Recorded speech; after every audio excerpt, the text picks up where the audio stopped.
Lá nós estudamos aí 30 disciplinas que vão enriquecer você demais, tá bom? Um conteúdo com profundidade e uma teologia séria, uma teologia com respaldo bíblico, tá bom? Então, antes de nós começarmos, como eu sempre falo, vamos falar com Deus, vamos parar um pouquinho, pedir a bênção do Eterno sobre as nossas vidas.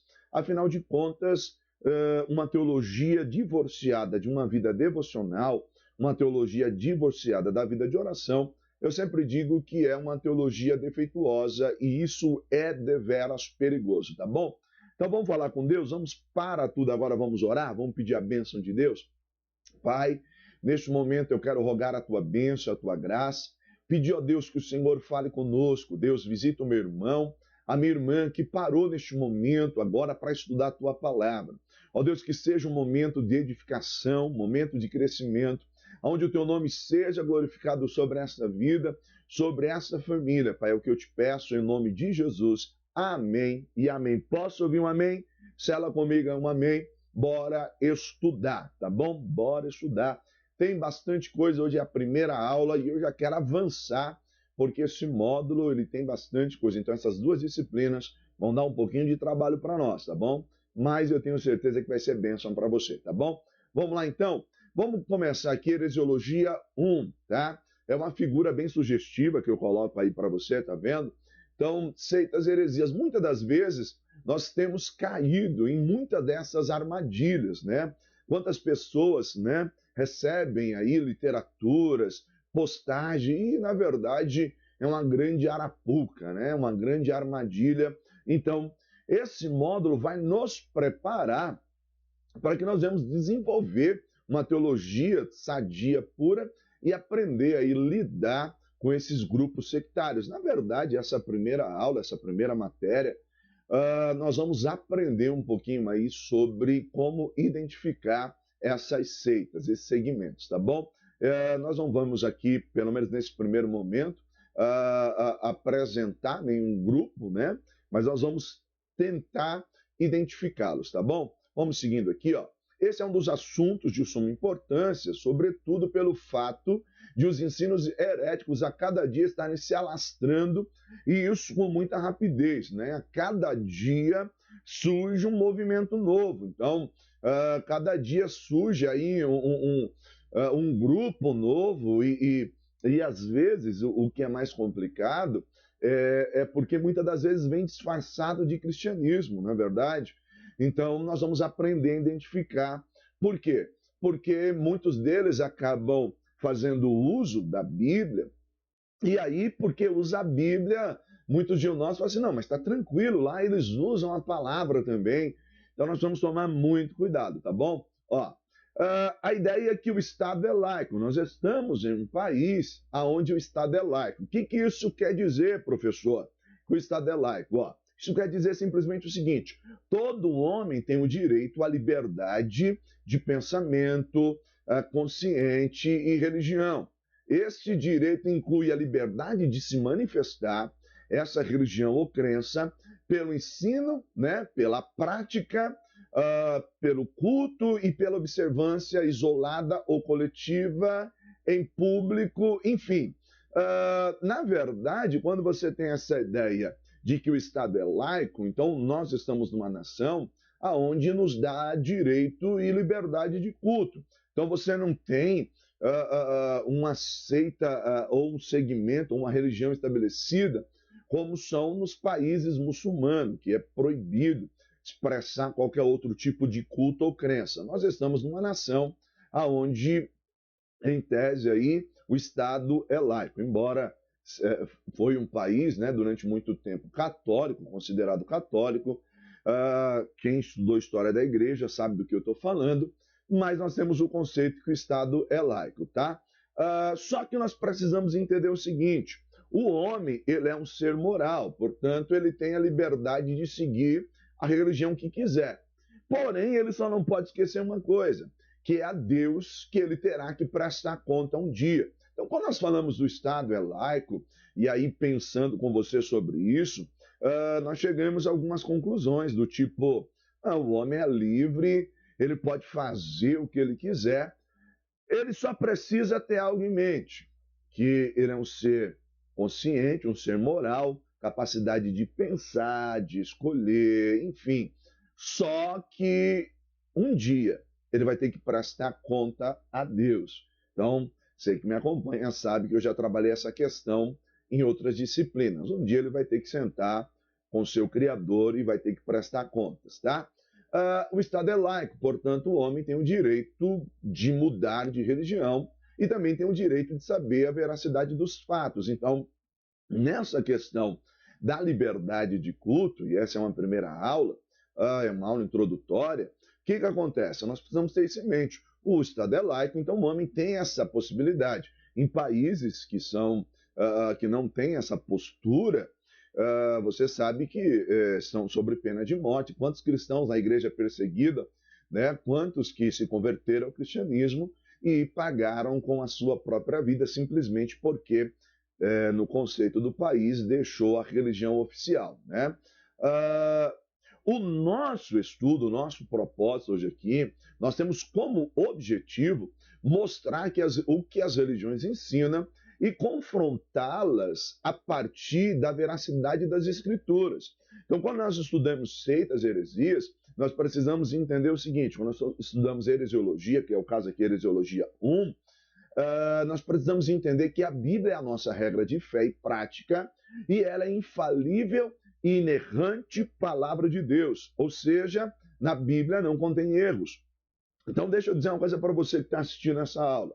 Meu irmão, se você não tem a Bíblia como regra de fé e prática para você, como a infalível e inerrante palavra de Deus, talvez essa aula não seja para você.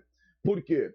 Porque nós vamos partir do princípio que a Bíblia é a palavra de Deus. Então, não é o conceito de que a Bíblia contém a palavra de Deus. Nós estamos dizendo para você que a Bíblia é a palavra de Deus. Muito diferente do que algumas pessoas aí querem ensinar. Ela não contém, ela é a palavra de Deus. Então, o nosso objetivo nesse estudo é confrontar o que esses segmentos religiosos ensinam a partir daquilo que é a veracidade das Escrituras. Então, nós vamos confrontá-los a partir daquilo que a Bíblia diz, tá bom? Eclesiastes 12, 13 e 14 diz justamente o seguinte, ó, o sábio dizendo: agora que já ouviu de tudo, aqui está a conclusão. Tema a Deus e guarde os seus mandamentos, pois isso é o essencial para um homem, pois Deus o trará a julgamento, tudo que foi feito, inclusive tudo que está escondido, seja bom ou mal. Então, o que a Bíblia está dizendo? O que a palavra de Deus está nos dizendo? Que tudo aquilo que o homem faz, um dia ele será tido em julgamento. Então, Deus vai cobrar. Então, como regra de fé e prática, nós temos a Bíblia Sagrada, tá bom? Seguindo aqui, ó, 2 Timóteo 3,16, como eu disse, qual que é a nossa base para esse estudo? A Bíblia Sagrada, ó. Toda a Escritura é inspirada por Deus, portanto, ela é útil para o ensino, para a repreensão, para a correção e para a instrução na justiça. Então, qual que é a nossa base aqui do nosso estudo? É a Bíblia. Então, qualquer segmento religioso que se diga usar a Bíblia e mesmo assim foge daquilo que é o contexto bíblico, então nós vamos confrontá-los a partir da palavra de Deus, tá bom? Seguindo aí no nosso estudo, ó, vamos então na lição de número 1, você que tem o teu módulo, fica muito mais fácil, porque nós temos muito mais coisa, é bem mais completo, tá bom? Lição de número 1, definição do termo. Então vamos lá, definição do termo, tá? O que é uma seita? Então vamos começar aqui. O que é uma seita? Então, professor, eu ouvi falar da seita. O que é uma seita, professor? Me fala aí, preciso entender o que é uma seita. Então vamos lá. Bom, segundo o dicionário, tá? E eu coloco aqui uma visão do dicionário, só para você entender. Segundo o dicionário, uma seita é um grupo doutrinário ou um conjunto de pessoas que professam uma crença com mais ou menos obstinação, divergindo da opinião pública ortodoxa, ou seja, daquela que é considerada genuína, verdadeira daquela que é considerada verdadeira, tá? Então, seita também é uma facção, uma parte, né? Uma comunidade fechada, é um partido, do latim vem secta, tá? Deixa eu chamar a tua atenção para algo, tá? Nem sempre esta palavra seita, ela foi usada no sentido pejorativo como nós conhecemos hoje. Então, estou te dando um pouquinho do contexto histórico. Então, seita é referência apenas a um grupo fechado que divergia da opinião pública, ou da opinião ortodoxa, ou da opinião que era considerada a verdadeira. Então, quando você fala de seita, você tinha esse grupo separado. Essa era a ideia. Então, por que eu estou te falando isso? Porque em alguns momentos da igreja, no contexto da história da igreja, os cristãos eles foram chamados de sectários, né? de hereges até mesmo, porque no contexto reforma, pós-reforma, você vai ver que eram aqueles que pensavam diferente daquilo que era a posição que era considerada verdadeira, tá?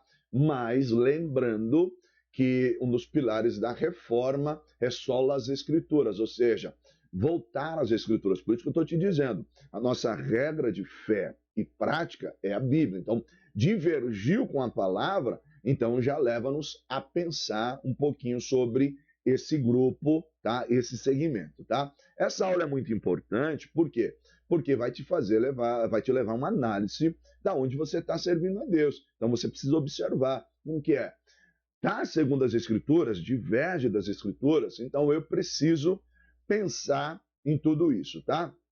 Vamos lá.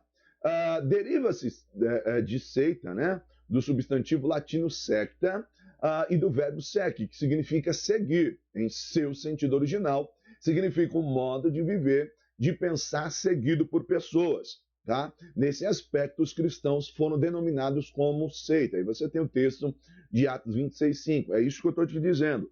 Nem sempre essa palavra ou essa expressão seita, ela era já entendida de modo pejorativo. Era um grupo sectário, um grupo separado, que vivia diferente, que pensava diferente e ajuntava essas pessoas. Essas pessoas eram seguidas e levantavam-se líderes ali e tinha esse segmento, tá? Então, os cristãos, em alguns momentos, foram chamados de seita, tá? O historiador Flávio Josefo e muitos outros escritores antigos usaram a palavra hereses, né, no sentido de escola, né, uma escola de pensamento, doutrina ou religião, sem essa conotação pejorativa. Então, era uma escola que pensava diferente, que tinha uma linha de raciocínio diferente.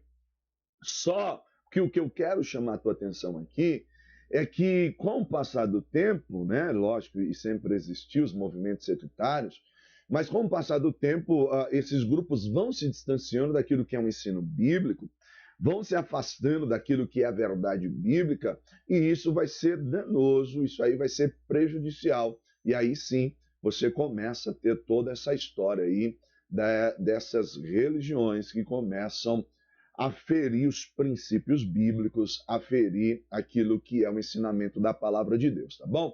Vamos seguindo, tá? Heresia deriva da palavra aireses, né? E significa escolha, seleção, preferência. Daí surgiu a palavra seita por um efeito de semântica. Então, na literatura clássica, o que você tem? Tem um sentido de uma escolha filosófica ou política. Então, essa é a ideia, uma seleção. Mas de uma maneira bem simples, eu gosto de ilustrar isso de um modo simplificado, ó. Coloco até aqui em cima aí, tá vendo?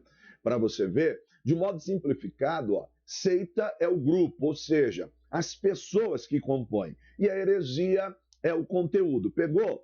Então, de modo simplificado, seita é o grupo, é esse ajuntamento de pessoas, e heresia é o conteúdo, ou seja, são a linha de pensamento deles, essa linha filosófica, essa linha de pensamento que eles seguem. Então, voltando a bater nessa tecla, qual é a nossa regra de fé e prática?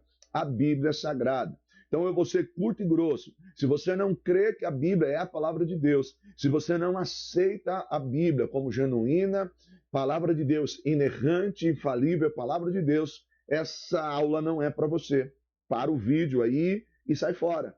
Ah, professor, o senhor está bravo? Não, queridos, porque nós estamos dando essa aula a partir desse princípio, entendendo que a Bíblia é a palavra de Deus, infalível, inerrante, palavra de Deus. Então, tudo aquilo que eu vou defender aqui, tudo aquilo que eu vou apresentar, eu tenho como base as Escrituras. Então, eu tenho como base as Escrituras, tá? Então, é o pilar da reforma, só as Escrituras. Por isso que nós vamos observar aí alguns segmentos que acabam fugindo desse contexto, tá? Então, de modo simplificado, seita é o grupo, ou seja, as pessoas desse ajuntamento, e heresia é o conteúdo, é aquilo que eles ensinam, aquilo que eles pensam, é a filosofia de vida desse grupo, tá? E aí, divorciada das escrituras, você tem um movimento sectário, um movimento herético, tá? No Novo Testamento, essa palavra ela tem um sentido de dissensão, tá? Do ponto de vista cristão, heresia é o ato de um indivíduo ou de um grupo afastar-se do ensino da palavra. Então, lembra que eu te disse? Do ponto de vista cristão, você já começa a ter no Novo Testamento, nas linhas do Novo Testamento, essa ideia de dissensão. Esse grupo, esse ajuntamento que se divorcia da palavra, passa a caminhar, talvez por um conceito, por um pensamento de um líder, de uma pseudo-revelação e tal, e aí você começa já a ter essa ideia de dissensão, tá bom? Longe da palavra de Deus, passam a adotar e o quê? E a divulgar suas próprias ideias ou as ideias de outro, né? Em matéria de religião, tá? Eles começam a seguir talvez um pensamento de alguém. Em resumo, é o abandono da verdade. Por quê? Quando eu me divorcio das escrituras, e aí eu passo a inventar coisas, a seguir coisas, por quê? O homem divorciado de Deus, o homem longe de Deus, e aí esse vazio da alma, ele vai tentar preencher de várias maneiras, tá? E aí você tem justamente o seguinte, ó. Eu tenho um verso para você, tá? 2 Pedro 1 ao 3, que diz o seguinte, ó. No passado surgiram falsos profetas no meio do povo, como também surgirão entre vocês falsos mestres. Olha o que Pedro está dizendo. Esses introduzirão secretamente heresias destruidoras, tá? Chegando a negar o soberano. Então percebe os passos da seita? Falsos mestres secretamente vão induzindo, introduzindo, e aí chegam a negar o soberano, que os resgatou, né? Negam a pessoa de Cristo, trazendo sobre si mesmo repentina destruição. Muitos seguirão os caminhos vergonhosos desses homens, e por causa deles será difamado o caminho da verdade. Em sua cobiça traz mestres, os explorarão com histórias que inventaram. Há muito tempo a sua condenação paira sobre eles, e a sua destruição não tarda. Olha o que Pedro escreve lá atrás, no começo da igreja, tá? Se você for observar a carta de Pedro, a data da carta de Pedro, então você vai perceber que a igreja já sofria muito, tá? E aí a gente tem um contexto interessante. A heresiologia ela é importante, principalmente a partir de um ponto de vista escatológico. Por quê? Porque a maioria desses segmentos, eles começam a trazer aí uma prévia do fim do mundo, como é que vai ser, uma revelação que um líder teve, uma inspiração, trazendo a ideia de um novo evangelho, que agora eles têm a resposta para os enigmas do universo, e essas respostas estão excluídas da Bíblia, mas estão alicerçadas ou firmadas em um pensamento particular. Então, olha o que Paulo escreve a Timóteo na sua primeira carta, no capítulo 4, verso 1 e 2. Estou usando a Bíblia, é por isso que eu disse para você. Qual que é o nosso ponto de partida aqui? A Bíblia é sagrada. Então, nós estamos o quê? Nos resguardando pela Bíblia. Olha o que o texto diz. Mas o Espírito afirma expressamente que nos últimos tempos alguns apostatarão da fé, por obedecerem a espíritos enganadores e a ensino de demônios, pela hipocrisia dos que falam mentira e que têm cauterizado a própria consciência. Olha interessante isso. Doutrinas de demônios e espíritos enganadores. E aí essas pessoas vão crendo nessas mentiras. E aí vão só se afundando, vão só se arrebentando. Essa que é a palavra correta mesmo. Então vão dando ouvido a espíritos enganadores e vão entrando por um caminho que com certeza é um caminho que muitas das vezes, se Deus não tiver misericórdia, torna-se um caminho sem volta, tá bom? Vamos seguindo? Vamos pensar que o cristianismo e as seitas, essa é a lição de número 2. O cristianismo e as seitas. Então vamos avançar um pouquinho aqui, pensando sobre o cristianismo e as seitas, tá? Uma seita, ela tem algumas características próprias, em geral, por aquilo que ela prega a respeito dos seguintes assuntos. Então, sempre quando você olhar para um grupo sectário, algumas coisas são familiares, ou seja, são características próprias das seitas, normalmente são muito parecidas às seitas, tá? Então você tem, primeiro ponto, alguns aspectos acerca daquilo que eles ensinam, acerca da Bíblia Sagrada, como que é a posição bíblica, né? Acerca da pessoa de Deus, a queda do homem, o pecado, né? A pessoa e a obra de Cristo, a salvação e o porvir. Foi isso que eu te disse num contexto escatológico. Normalmente, as seitas, elas têm essa ideia, né, de algumas características próprias deles sobre a Bíblia. Às vezes não entendem a Bíblia, não respeitam a Bíblia, a pessoa de Deus, negam a pessoa de Deus, o homem, né? O homem é bom, ensinam que o homem é bom e o homem pode salvar por si próprio, que o pecado é ineficaz e muitas das vezes invalidam até mesmo o poder do pecado, negam a divindade de Cristo, a sua obra redentora. A salvação meritória, por méritos humanos, salvação somente dentro desse grupo, né? E o contexto escatológico, que muitos até já falam acerca do fim do mundo, datam até, muitas pessoas morreram por conta desses ensinos, né? Por conta desses ensinamentos, tá? Se o que uma seita ensina sobre esses assuntos não se coaduna com as escrituras, então podemos estar certo que estamos diante de um movimento sectário. Então, se o que esse grupo ensina sobre a Bíblia, sobre a pessoa de Deus, sobre a queda do homem, o pecado, a pessoa e a obra de Cristo, a salvação e o porvir, não está de acordo com aquilo que é o ensinamento bíblico, então pode ter certeza que você está diante de um movimento sectário, tá? Então, como eu posso identificar uma seita ou um grupo sectário? Professor, como é que eu posso fazer isso? Vamos lá. Eu vou te dar algumas dicas aqui que é bem legal, tá? São algumas regrinhas, algum esqueminha. Lembra da escola que você tinha aquelas regrinhas que o professor te dava, que ajudava demais a associar o assunto? Então, vou lhe apresentar aqui pelo menos 2 regrinhas que vão te ajudar demais, demais mesmo, como você identificar uma seita. Cara, se você fizer isso, isso vai te ajudar até mesmo aonde você está aí servindo a Deus, porque deixa eu abrir um parênteses aqui. Às vezes a gente fala do movimento sectário e alguns cristãos acabam deixando de lado o amor. Eu gosto de uma palavra de Lutero, é mais ou menos assim, tá bom? Lutero diz que naquilo que é inegociável, naquilo que não se negocia, estamos falando de doutrinas bíblicas, né? As doutrinas são universais e não locais, a doutrina universal, qualquer parte do mundo, a doutrina bíblica, ela é a mesma, tá? Naquilo que é inegociável, Lutero diz unidade.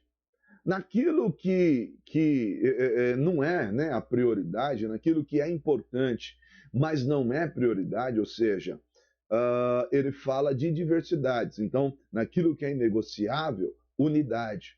Naquilo que é negociável, ou seja, é importante, mas não é um... Por que eu estou te falando isso? Só para você ter uma ideia. Por exemplo, contexto escatológico mesmo. Pré-milenista, pós-milenista,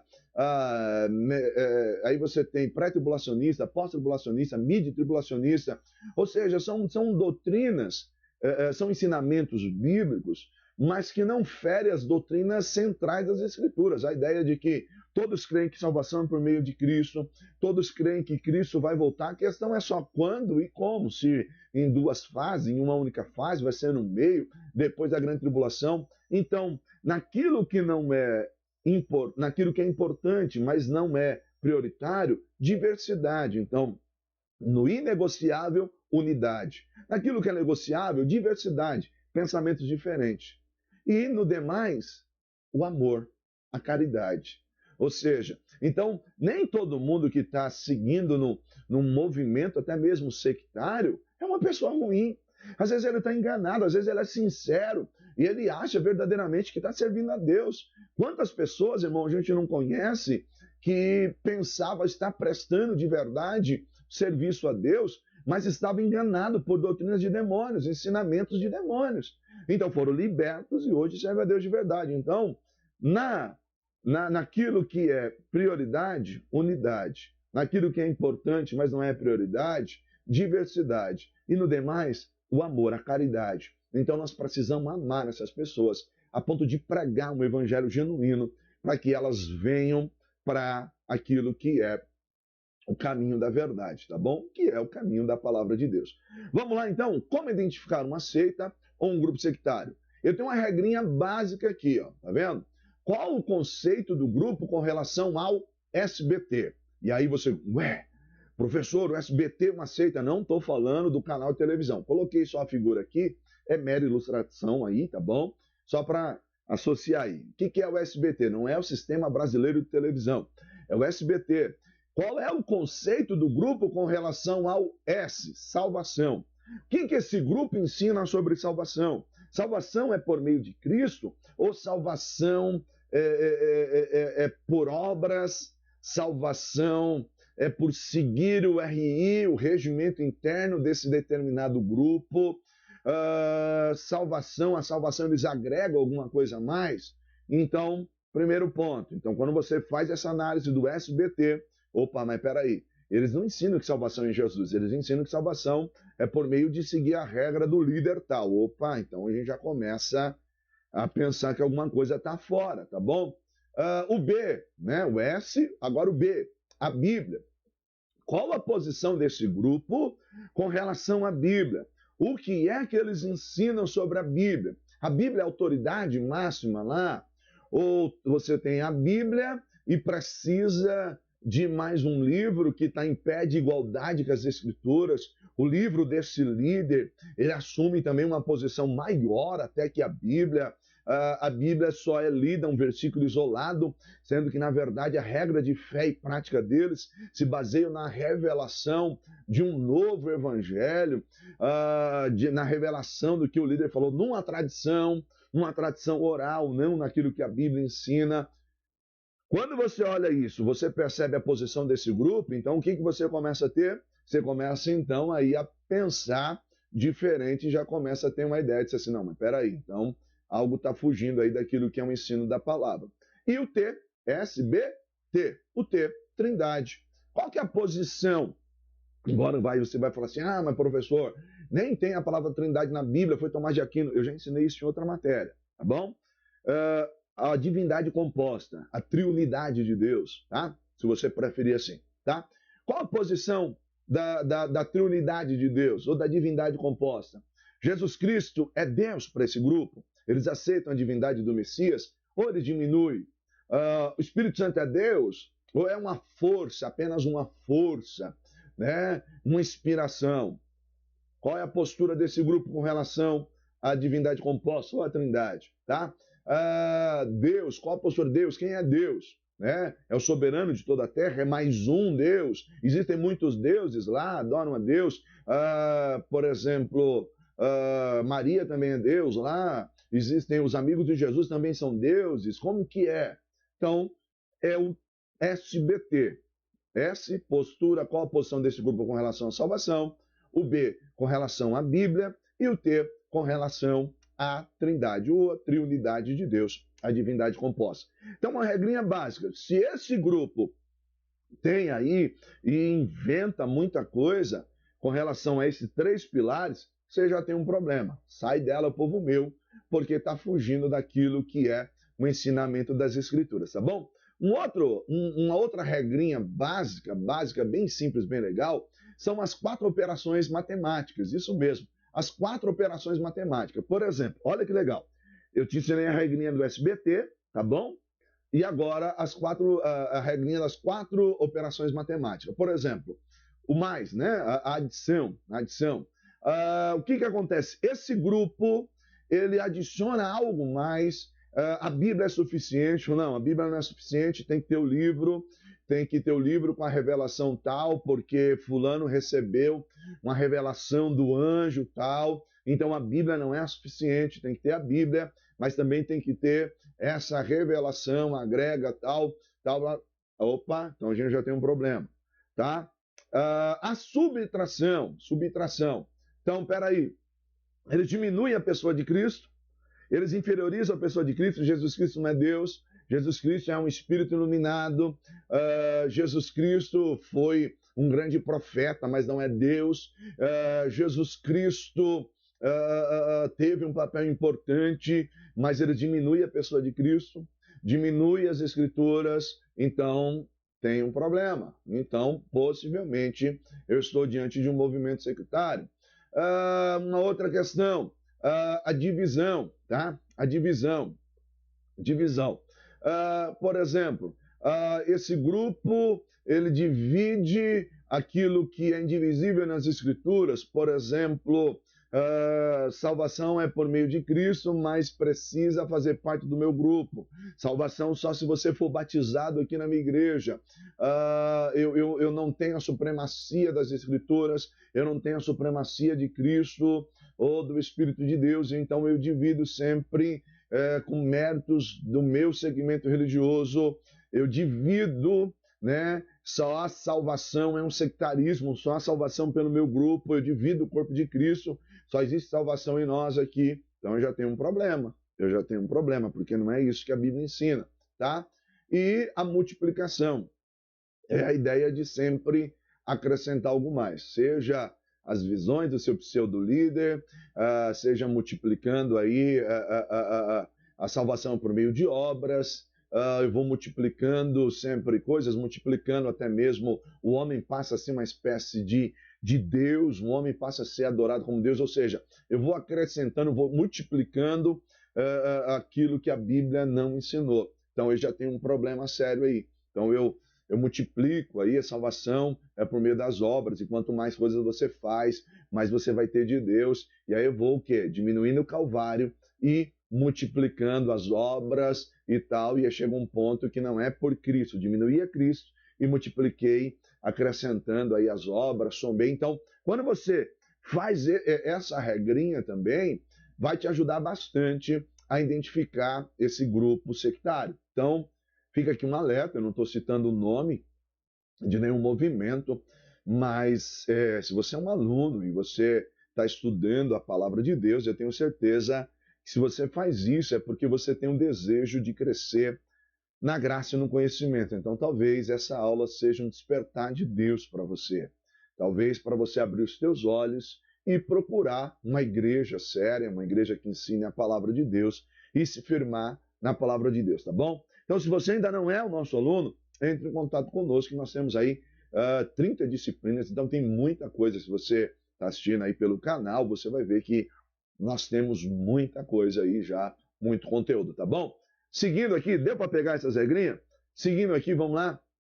Entre muitas razões para o surgimento de seitas e seitas falsas, né, no mundo, hoje destacam-se as seguintes. Então a gente precisa entender o seguinte: aonde nós estamos pisando, com quem que nós estamos lidando, tá? Entre muitas razões dessa explosão, eu posso falar até uma explosão de movimentos sectários, nós vamos destacar o seguinte: primeiro, você tem ação diabólica no mundo, né? O mundo jaz no maligno mesmo, e com certeza o interesse do inimigo das nossas almas é que mais pessoas se distanciem da palavra, que mais pessoas vivam no engano, permaneçam no engano. Então você tem também uma ação diabólica contra a igreja de Deus. O inimigo está sempre lutando contra a igreja. E aqui, deixa eu abrir um parênteses, né? Muitos críticos da Bíblia acabam dizendo que a Bíblia é a mãe das heresias, e eu tenho que lhe dizer que isso é uma afirmação errada, errônea.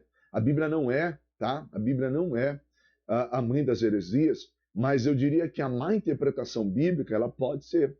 A má interpretação bíblica, a má compreensão bíblica pode ser. Por isso você tem o quê? Uma ação diabólica muito grande contra a palavra de Deus. Eu coloco aí alguns textos de referência, tá? No seu módulo também, mas para que você possa ler e entender. Existe uma batalha muito grande e há um interesse muito grande, principalmente diabólico, para que o homem se distancie daquilo que é a verdade e a verdade que está registrada na palavra de Deus, tá bom? Um outro conceito é o descuido da igreja em pregar o evangelho completo. Essa é uma questão. As pessoas acabam pregando um evangelho de facilidades, um evangelho muitas das vezes que está faltando algo, está faltando algo. E isso vai formando o quê? Crentes raquíticos, pessoas raquíticas. E a partir daí, qualquer movimento que surge, a pessoa torna-se o quê? Um alvo fácil para esses segmentos religiosos. Então, nós precisamos pregar um evangelho verdadeiro. Quinto ponto é o quê? Uma falsa hermenêutica. Então, líderes, né? Que vão introduzindo aí doutrinas demônios, líderes que vão enganando, usando o texto bíblico para o benefício próprio, ou seja, uma falsa hermenêutica, a falta de conhecimento da verdade bíblica, um despreparo, é o que eu estou tentando te dizer. Um analfabetismo bíblico, Muitas pessoas acham que não precisam estudar, se tornaram místicos, mas não espirituais, tá? Se tornaram místicos e não espirituais, não têm prática com a Bíblia, né? Então não conhecem a verdade bíblica. Vivem apenas de versículos isolados e isso resulta no quê? Na falta de maturidade espiritual. São meninos na fé, são meninos. E aqui eu não estou falando de um conceito de avivamento, nada disso, querido. Eu estou falando de imaturidade mesmo. O que o escritor aos Hebreus diz. O tempo que vós tendes já era para estar comendo um alimento sólido, mas por enquanto vocês ainda estão no leitinho, ou seja, não há um crescimento espiritual. Então, e aí acaba tendo uma vida raquítica e qualquer movimento que surge, o que acontece com essas pessoas? Eles acabam o quê? Abraçando. Abraça tudo que surge e isso é perigoso, tá? O cristão e as seitas. Vamos então começar a pensar no cristão e as seitas, porque o tema dessa lição 2, né, o cristianismo, né, e as seitas, vamos pensar um pouquinho nisso.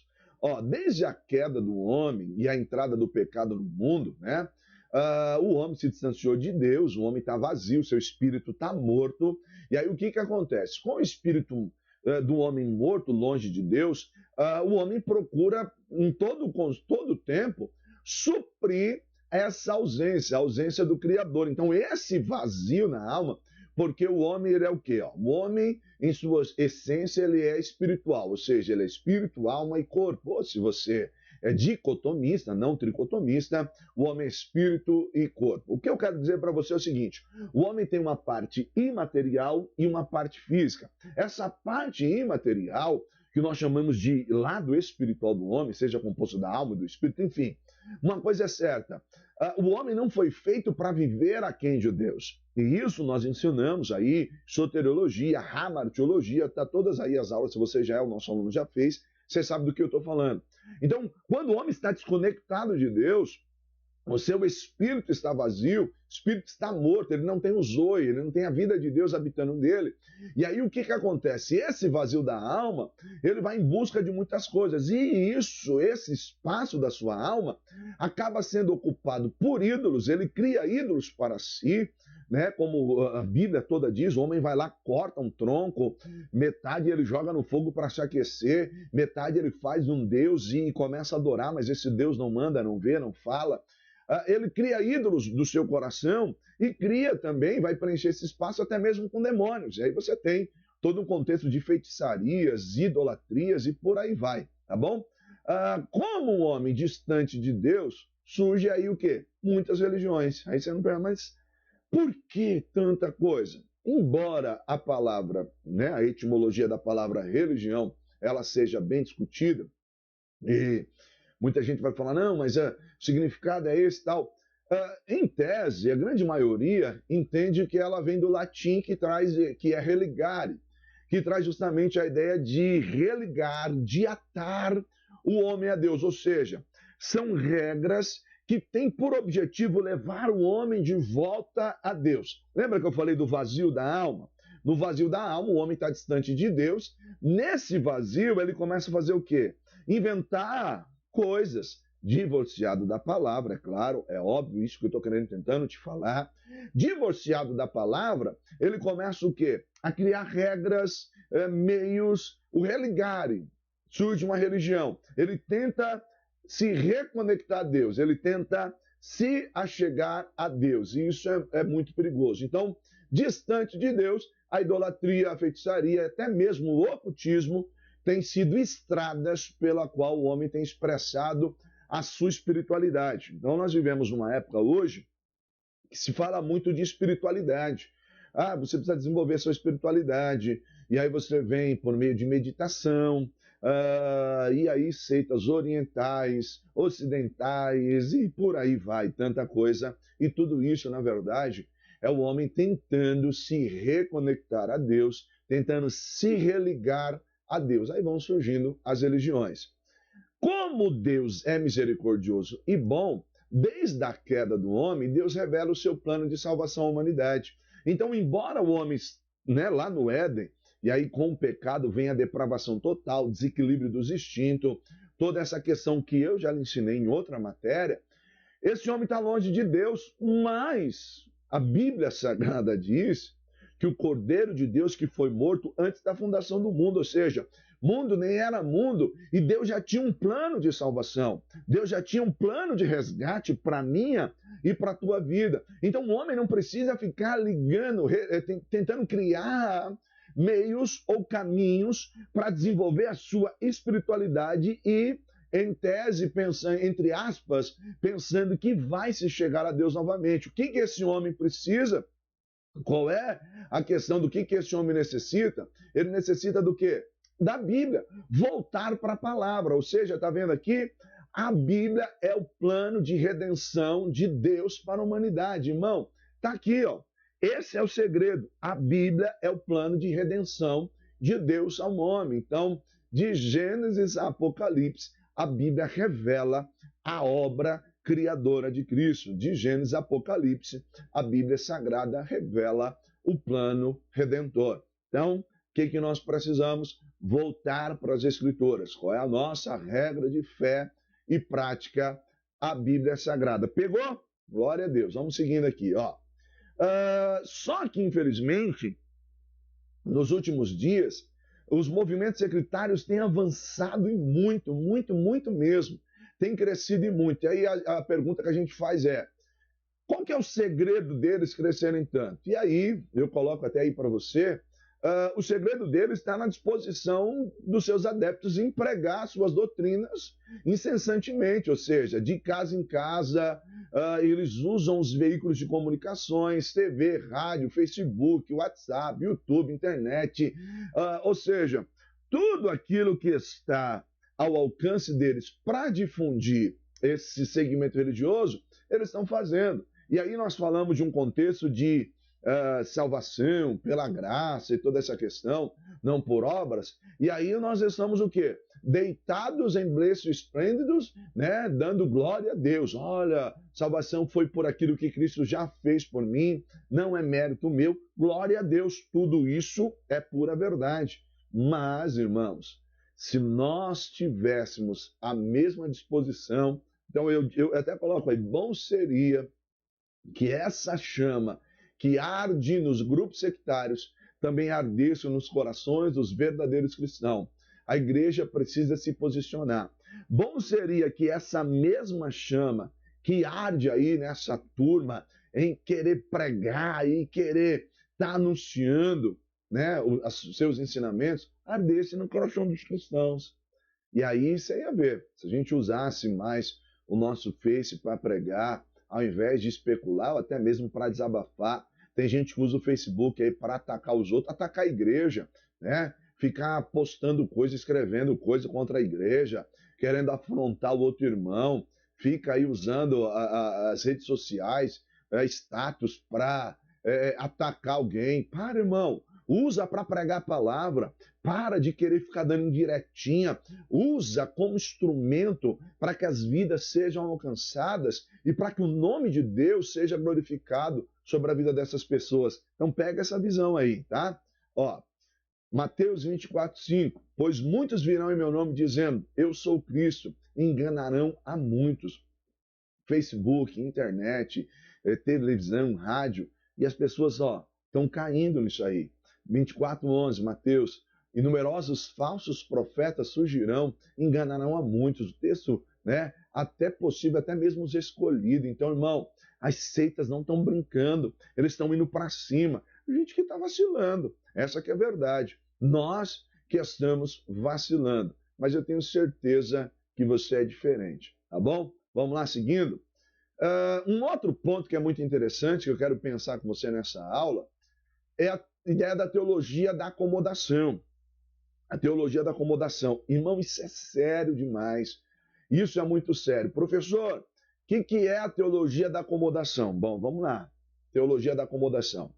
A teologia da acomodação é um tipo de teologia que tenta acomodar princípios bíblicos a conceitos humanos. Ela tenta moldar os princípios bíblicos aos conceitos humanos. Ou seja, ao invés do homem se enquadrar nos padrões bíblicos, ele busca textos, e muitos desses textos isolados, tá bom? Para acomodar isso às suas vontades e às suas falsas verdades. Então, essa teologia da acomodação, ela vem o homem tentando acomodar a palavra aos seus próprios interesses. Essa é a questão. Nós estamos falando de identificar uma seita, e a coisa fica bem séria, sabe em que aspecto? Quando não usa a Bíblia, a gente já logo rejeita, não é? Ah, não usa a palavra, tô fora, esse movimento sectário aí não usa a Bíblia, sai dela, povo meu. O perigo é quando esse grupo usa a Bíblia. Aí nós estamos falando o quê? De religiões pseudos cristãs, ou seja, falsas cristãs, falsas religiões cristãs. Ah, então usa a Bíblia, aí você, tô legal, usa a Bíblia e tal. Só que às vezes eles fazem o quê? O uso de uma teologia conhecida como teologia da acomodação. A teologia da acomodação, ela é um passo para o sectarismo, isso mesmo. Pois uma teologia pura e sadia busca sempre ter como base o quê?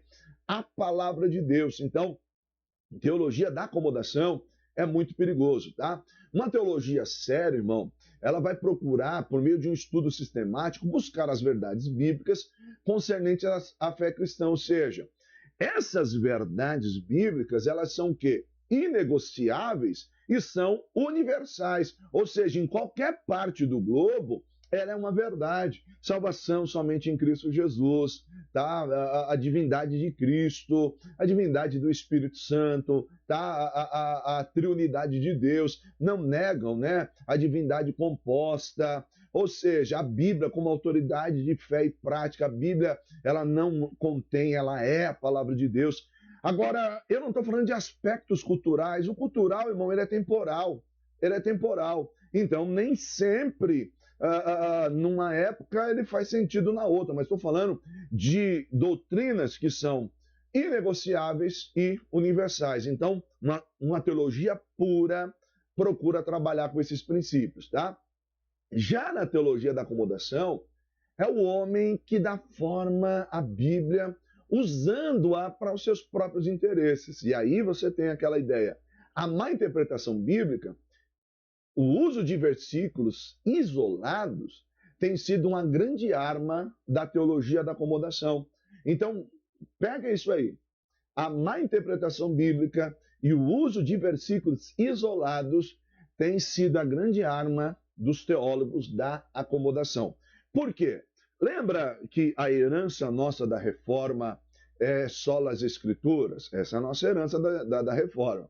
Aí isso pesa até no Concílio de Trento, só para você ter ideia, que é a ideia de depois que você tem os livros deuterocanônicos, né, que vão ser canonizados posteriormente. Porque um dos pilares da reforma é o seguinte, tem que estar na Bíblia. E aí a gente começa a encontrar coisa para provar que está na Bíblia. A questão é que a teologia da acomodação, ela pega um versículo isolado para mostrar para você, está na Bíblia. Olha aqui, irmão, está nas Escrituras. Eu só preciso entender uma coisa. texto sem contexto é pretexto para heresia. Então, texto sem contexto é pretexto para heresia. Então, jamais eu posso criar uma nova doutrina a partir de um versículo isolado. Eu preciso olhar e fazer uma boa exegese, uma boa hermenêutica para saber se é isso que o contexto está dizendo. Então, a teologia da acomodação, ela trabalha muito nesse conceito, nessa ideia, tá? Eu coloco um gráfico aqui, olha que interessante esse gráfico aqui, ó. A teologia da acomodação é um passo para o sectarismo. Por quê? Porque ao invés de eu me enquadrar na Bíblia, e tá vendo aqui, ó, o quadradinho aqui, esse camarada aqui, ó, ele tomou a forma da Bíblia. A ideia é essa, eu me enquadro na Bíblia. E aí, o que a teologia da acomodação faz? A Bíblia tem que se enquadrar em mim. Então, eu visto a Bíblia, ou seja, eu dou forma à palavra. E aí eu coloco esse camarada aí, tá vendo? Com um ternão bonito, essa pasta aí, ó, tá vendo? O que ele faz? Ele pega parte da Bíblia e veste a Bíblia, só aquilo. Não é a Bíblia que molda ele. Ele molda a Bíblia. Deu para pegar? Não é a Bíblia que molda ele. Ele molda a Bíblia, ou seja, em vez dele estar enquadrado nas Escrituras, não, ele veste aquilo que é interessante. Versículos isolados, e isso e aquilo outro. Então, hoje, por conta dessa teologia da acomodação, existem muitas igrejas com sérios conflitos doutrinários. Nem todas nós podemos chamá-los de seita, mas eles precisam voltar às escrituras rapidamente. O que eu quero dizer? Está um fio ali. São igrejas que a gente fala de movimentos que estão à beira do sectarismo. Então, eles estão numa linha assim que se eles pisar um pouquinho mais fora, vira um movimento sectário, tá? Então, eu falo isso porque, como um professor, alguns vêm assim, professor, a igreja tal é uma seita, professor, a igreja tal é uma seita, e eu, às vezes, eu digo assim, olha, ele é uma igreja que tem alguns conflitos doutrinários, né? Então, tem algumas falhas doutrinárias, como toda igreja tem, tá? Toda igreja tem, a gente diverge em alguns pontos, às vezes há uma compreensão do texto, uma interpretação do texto, toda a igreja tem. Só que, por conta da teologia da acomodação, muitos estão andando só assim. Então, eles estão a um passo do sectarismo. Então, precisam voltar mais que depressa ao conceito das Escrituras, tá? Ó, os aspectos comuns na seita, nós já temos falado disso. Geralmente, as seitas possuem algo que atrai as pessoas quando dentro do seu movimento, né, são propagadoras fiéis de suas verdades. Então, essas pessoas falam com toda aquela ênfase, né?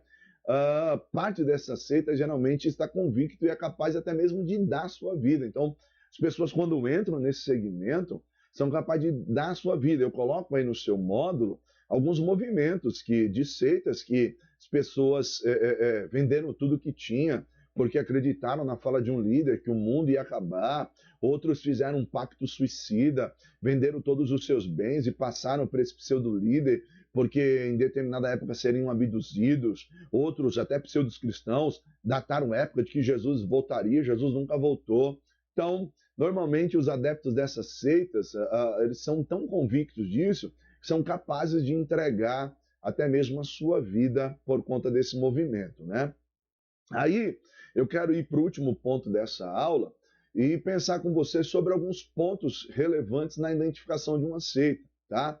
Então, nós vamos observar e fazer uma análise aí, bancar mesmo o papel do detetive, tá vendo aqui, ó, o detetive, nós vamos fazer aí para pensar um pouquinho nesses aspectos que são, esses pontos que são relevantes. Primeiro ponto aí, a base de sua crença provém de revelações ou de ensino do seu líder, ou seja, normalmente um grupo sectário, ele vai sempre desprezar a Bíblia, então as revelações do seu líder ou os ensinos do seu líder estão até mesmo acima das Escrituras. Esse é um ponto relevante. Então, desprezam a Bíblia, estão sempre aí, o livro do seu líder é maior, né? Ou então a última revelação, o novo evangelho, que eu recebi a visão de um anjo veio e falou comigo e me deu o verdadeiro evangelho, eu tenho a verdade, tal. Então, esse é um ponto relevante. O segundo ponto, ó, é que os adeptos, né, o adepto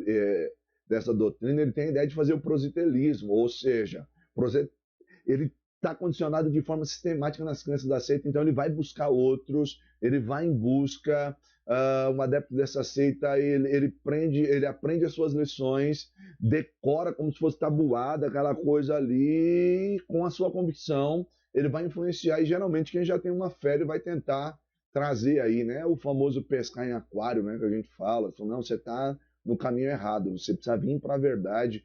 E aí eu volto a dizer, talvez você vai dizer assim, mas vocês crentes fazem isso, vocês cristãos fazem isso. Só que nós estamos falando que a Bíblia é regra de fé e prática. Então, o movimento sectário, ele não tem a Bíblia como regra de fé e prática, como palavra de Deus. Então, são ensinamentos de homens, ele é doutrinado, esse adepto ele é doutrinado, ele fica cego, ele não enxerga. Então, vai abrindo mão de tudo e de todos, e aí a autoridade ou revelações do seu líder são inquestionáveis. Jamais um membro desse grupo pode chegar e questionar a autoridade do seu líder. A autoridade do seu líder está acima de tudo. E isso é perigoso. Por quê? Porque nós somos homens passíveis de erros. Então, mas a autoridade desse líder está inquestionável. Ele é uma espécie de um deus, né? Ou um semideus. Isso aí é bem delicado, bem frustrante. A gente precisa tomar muito cuidado com isso, tá?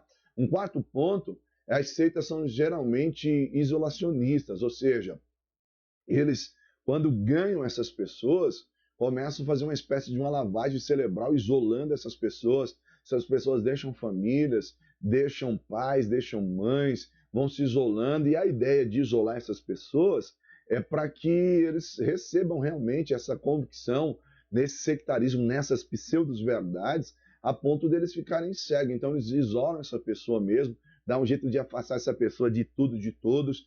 E aqui eu abro um parênteses, cuidado com um certo cristianismo que eu não estou dizendo que você tem que viver nas pátrias do pecado, né? Mas às vezes a gente pega um texto fora do seu contexto, né? E bem-aventurado aquele que deixar pai e mãe por amor de mim e tal. A gente pega um texto fora do seu contexto e aplica de forma errada, tá? Aplica de forma errada. Pelo contrário, nós que temos aí o Evangelho de Cristo, temos que anunciar a verdade aos nossos parentes, ganhar os nossos pais, ganhar os nossos filhos para Cristo, os nossos irmãos, os nossos vizinhos.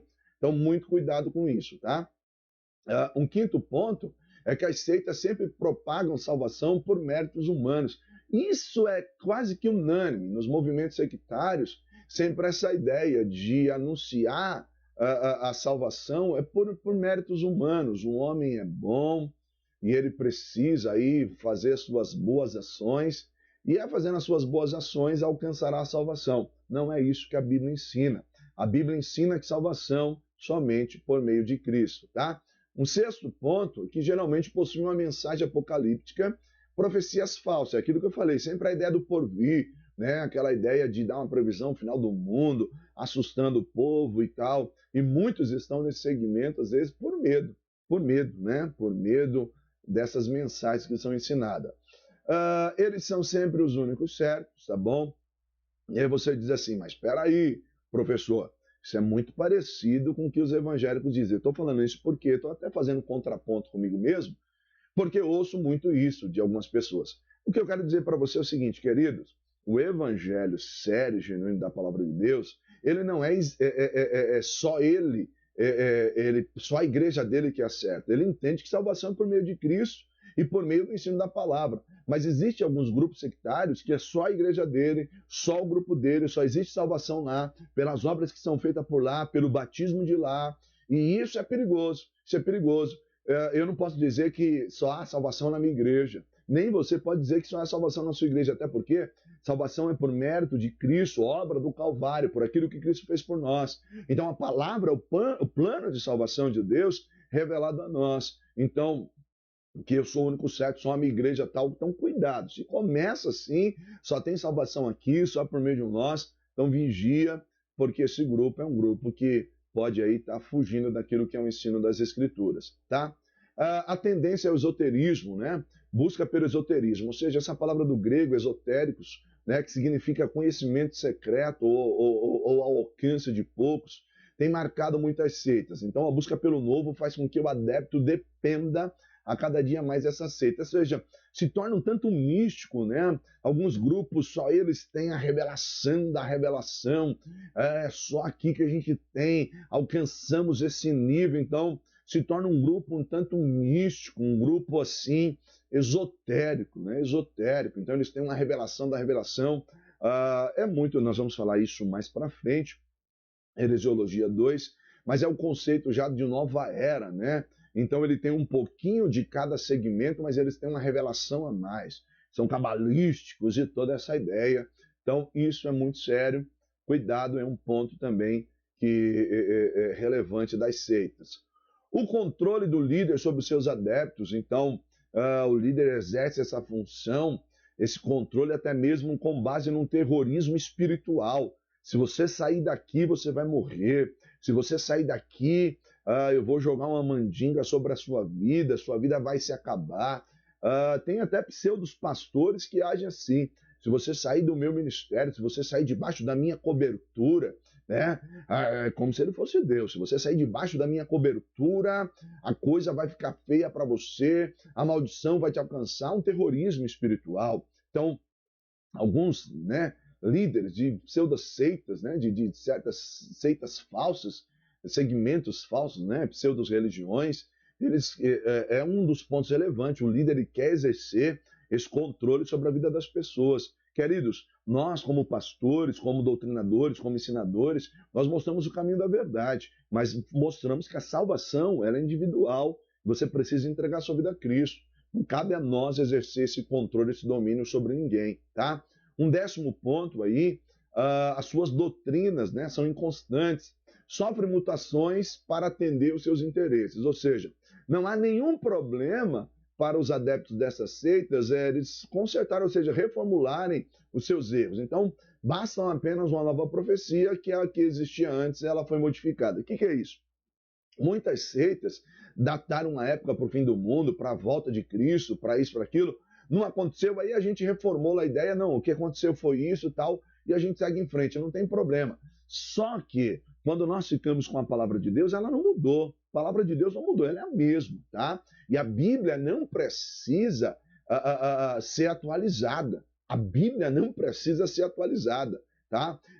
E nem fazer uma releitura dela. O que eu preciso é fazer uma boa hermenêutica, uma boa exegese daquilo que Deus está querendo nos dizer pela sua palavra. Mas eu não preciso fazer uma releitura da Bíblia, eu não preciso atualizar a Bíblia, ela não é um livro antigo, pelo contrário, é um livro muito atual. Todas as vezes que nós estamos lendo a Bíblia, é impressionante como Deus fala conosco, é impressionante como o que aconteceu lá atrás reflete justamente os dias que nós estamos vivendo. Então, a Bíblia é a poderosa, infalível, inerrante palavra de Deus, tá bom?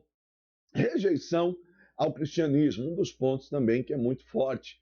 Normalmente os adeptos, né, das seitas rejeitam o cristianismo, rejeitam, né, não aceitam a pessoa de Cristo, a palavra, e aí surge muita coisa. Então, eu te dei alguns pontos que são relevantes das seitas, ou seja, são importantes para que você possa destacar e aprender um pouquinho sobre o que é uma seita, e até mesmo se você está num lugar que tem essas características que eu lhe apresentei, a regrinha do SBT, as 4 aí, operações matemáticas.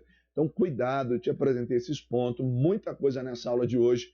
Eu tenho certeza que te ajudou demais, tá bom? Essa foi a nossa aula, esse foi o nosso encontro, tá bom?